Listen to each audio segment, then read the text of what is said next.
Doctor Kers, además del COVID, en este momento también en la provincia estamos con una epidemia que quizás tiene menos prensa, ¿no? Sí, naturalmente que sí, el COVID está tapando lo que es un aumento de casos de dengue, fundamentalmente una enfermedad que produce síndrome febril inespecífico y que es transmitido por un mosquito que se llama Aedes aegypti.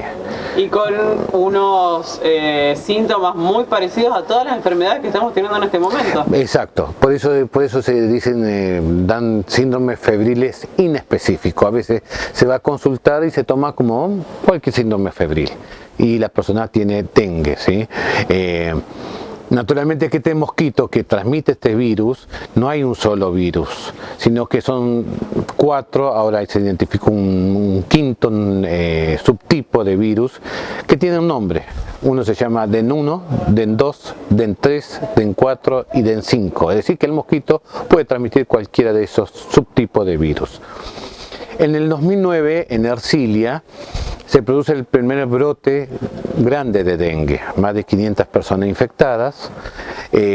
Hasta antes de esa fecha no había dengue autóctono, sino que era dengue importado, era gente que había estado, por ejemplo, en Salta, que muchos años antes había tenido ya grandes brotes de dengue, y que habían venido a Santa Fe y traían el dengue. Esos se llaman casos importados.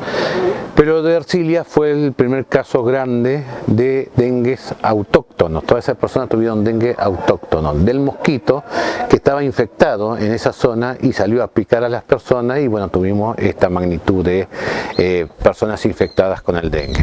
2 años después, o 3, no recuerdo bien, en Román se vuelve a producir otro brote de dengue, también con una similar cantidad de personas, y así se empieza a dar de a poco en el norte de la provincia, en Reconquista, en Rosario, en Rafaela, en Santa Fe, hasta tal punto que el año pasado, si bien recuerdan, en Santa Fe se informó 512 casos de dengue confirmados, sobre todo en el sur de la ciudad, en el Centenario, en toda esa parte es donde empezó a haber más personas con dengue.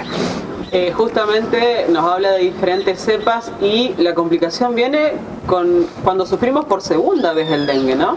Exacto, cuando la primera vez que es picado una persona por un mosquito, Aedes aegypti, quizá le introduce el virus DEN1, vamos a ponerle, que fue el que estaba predominando en la provincia desde aquel brote de Ercilia. En ese momento la persona va a hacer fiebre alta, un síndrome febril, va a haber dolor en todo el cuerpo y mucho dolor de cabeza, ¿sí? A veces puede haber algún síntoma gastrointestinal, pero generalmente son estos los síntomas. Dura 14 días y desaparece. Bueno, cualquier estado gripal a veces produce lo mismo, es decir, son síndromes inespecíficos. Por eso hay que pensarlo y por eso se piensa y se pide después cierto análisis de confirmación. El tema es que la persona curó y esa persona que ya fue infectada por el DEN1, quizá en próximos veranos, para que el mosquito vuele y las larvas salgan, tiene que darse condiciones de calor, humedad, temperatura, ¿no? Calor y forestación. Nuestra provincia es punta a punta. Estamos perfectamente en una provincia que reúne las condiciones para el criadero del mosquito. Si ese mosquito a esa persona que se curó las llega a picar otra vez, pero le introduce el DEN4 que ya está circulando de a poco en la provincia de Santa Fe, va a ser un dengue severo, porque cuando se combinan dos subtipos de virus del dengue, ahí es donde aparece el dengue severo. Y el dengue severo se caracteriza porque también va a ser un síndrome febril, pero ¿cuál es el problema? Termina el síndrome febril y a las 48 horas aproximadamente empieza a aparecer fuerte dolor en la boca del estómago o dolor abdominal, empieza a haber diarrea, 3 diarreas por día, puede ser tomado como un cuadro de gastroenterocolitis, Y si no se diagnostica tempranamente, naturalmente que después vienen las hemorragias, por eso se llama dengue hemorrágico, sangrado de nariz, sangrado de encía, y ahí estamos en un cuadro mucho más complicado que requiere internación. Doctor, ¿de qué manera entonces el COVID nos ayuda a de alguna manera comprender estos nuevos hábitos que tenemos que tomar para erradicar el dengue? Justamente, el diagnóstico precoz y el tratamiento oportuno.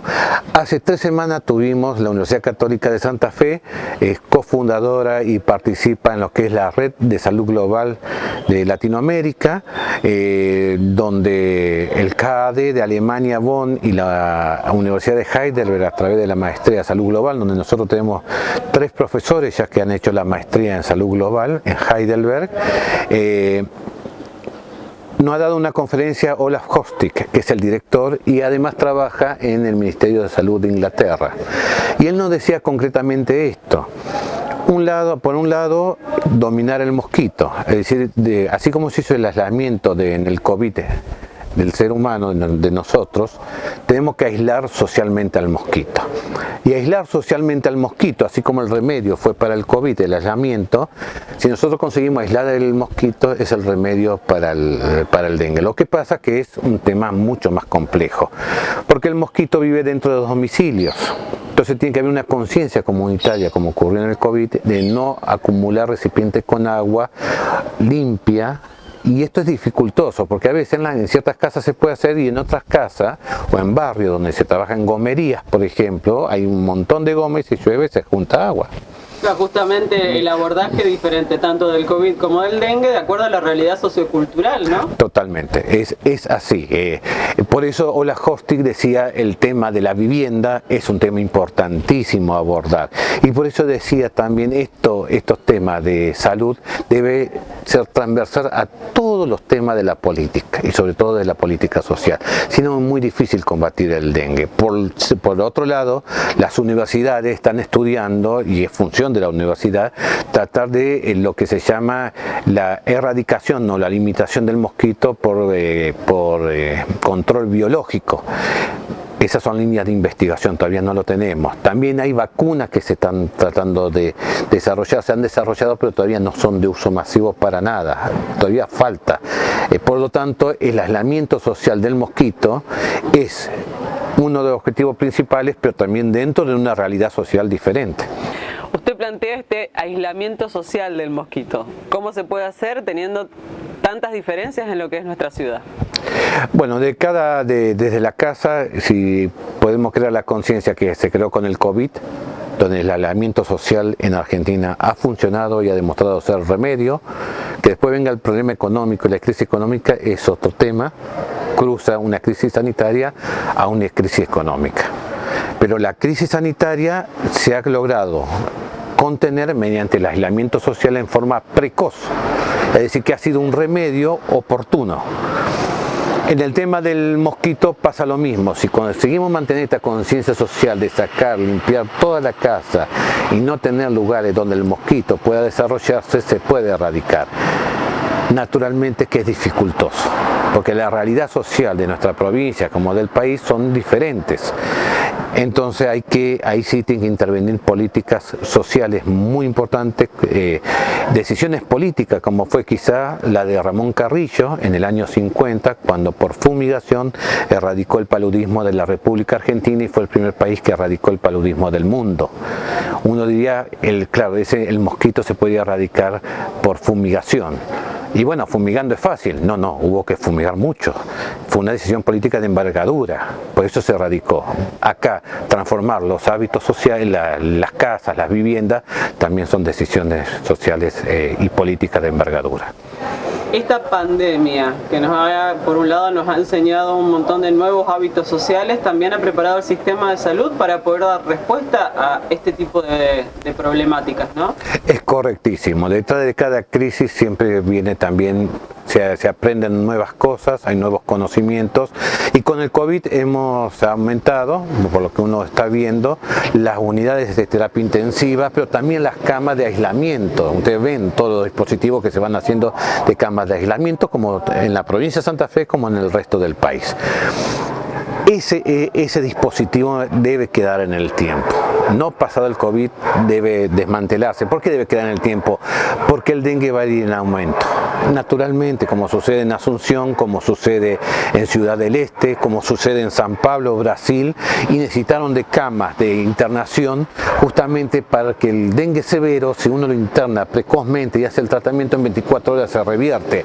Ahora, si uno retrasa el diagnóstico y no hace el tratamiento oportuno, ese dengue severo se transforma en muy severo, ¿sí?